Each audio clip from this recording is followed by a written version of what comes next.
Good evening. We invite viewers to watch English Chinese news on the Central TV channel of the Mai Province. On March 19th, Prime Minister Phạm Minh Chính attended Prime Minister Conference to meet the FDI business community and attend the annual Vietnam Business Forum (VBF) with the theme FDI Enterprises Pioneer in Implementing Green Growth Strategy.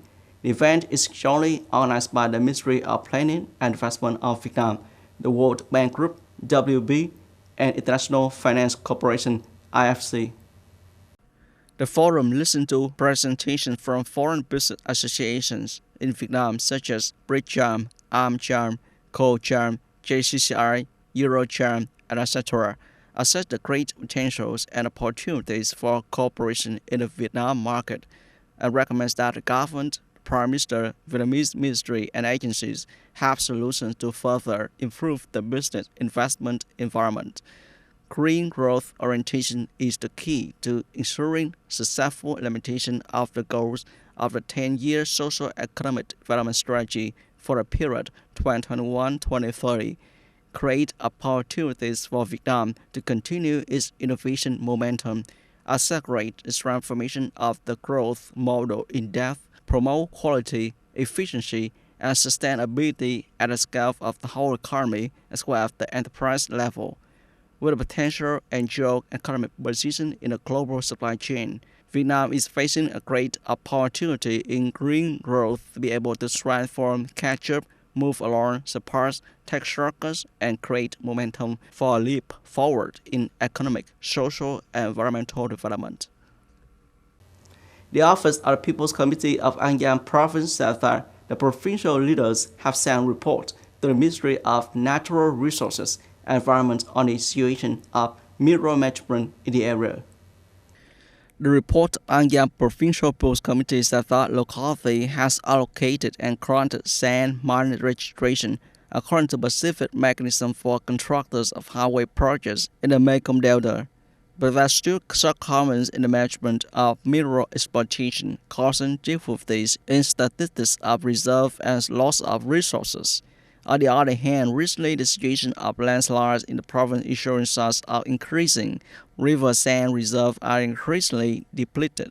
Therefore, An Giang Provincial People's Committee proposes that the central government should consider alternative sources of backfill materials, soon put sea sand into service for infrastructure projects. An Giang Province also proposed to add regulation on connecting signals of monitoring equipment for scrapers and barges transporting sand to the State Management Agency for strict and transparent supervision.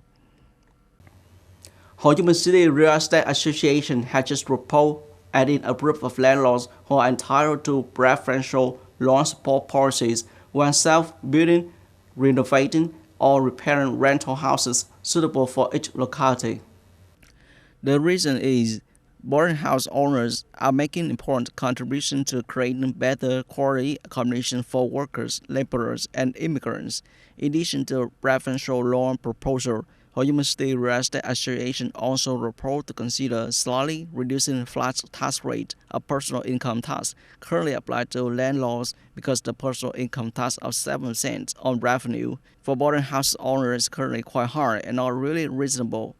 Ho Chi Minh City has about 60,000 foreign individuals and households who have invested in building boarding houses with many rooms for rent, with a total of over 560,000 rooms. This amount of boarding houses has contributed to solving the need for renting rooms for more than 1.4 million workers, laborers, immigrants, and even intellectuals and professionals. Along with disclosure of average interest information, banks have launched more incentive programs. In recent days, along with the disclosure of average interest information, banks have also launched more preferential programs. 5.79% is the interest rate offered by SHB in the recent incentive package for individual customers. BIDV Bank also spent about 630,000 billion dong for preferential loans. With the advantage of scale, interest rates have been adjusted deeply to below 5% per year, which is only equivalent to the deposit level of some smaller banks. There are currently about 13.8 trillion dong of deposits in the banking system. with the motto that tax authority accompany taxpayers, creating the most favorable conditions for a taxpayer to fulfill their tax obligations. This morning, the United States Department held a conference to implement tax policies and dialogue with businesses operating in the province. Conference deployed tax policy on corporate income tax settlement, personal income tax in 2023.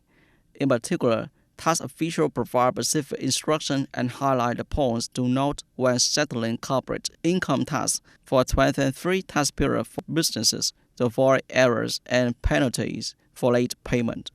The conference also devoted a large part of time to answering questions and dialogue with businesses on the following issues: difficulties in controlling input invoices, refund procedures, declaration and payment of personal income tax, late filing of declaration, tax deduction, adjustment of incorrect invoices, land tax policy, global minimum tax, and etc.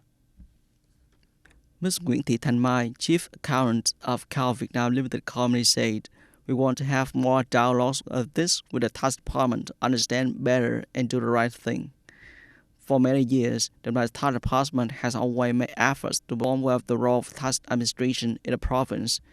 Implement regulation, guiding and answering problems on tax policies, tax administration, and settlement of tax administrative procedures of taxpayers in order to remove difficulties for production and business and gradually improve the tax legal system, thereby listening to enterprises' reflections on issues related to the main implementation books, tax law as well as comments on institutional reform, tax administrative procedures for tax authorities.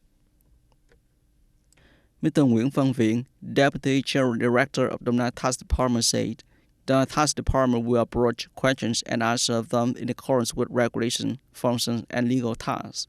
This conference also disseminated the results of policies and regulation issues and continued to support businesses.